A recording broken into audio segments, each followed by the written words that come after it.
และเมื่อได้เหตุปัจจัยที่เหมาะสมกิเลสก็สามารถเกิดขึ้นได้ฉะนั้นจึงไม่ใช่เพียงความมีอยู่ของกิเลสที่ยังไม่ถูกละแต่หมายถึงกิเลสที่มีกำลังยังไม่ได้ถูกของด้วยอริยมรรคฉะนั้นตัวอนุสัย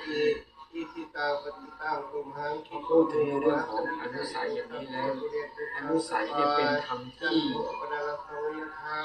มีอารมณ์ไม่ใช่ไม่มีอารมณ์แล้วอนุสัยเนี่ยถามว่าเป็น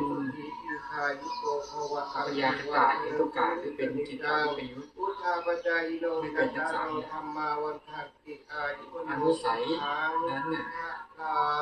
อยู่ในฐานะแน่ว่าเป็นอกุศลถามว่าบุคคลมีอนุสัยไม่ใช่มีอยู่ในฐานะที่เกิดอยู่ทุกขณะจิตแต่มีอยู่ในฐานะที่ยังละไม่ได้และเมื่อได้เหตุที่เหมาะสมเขาจะ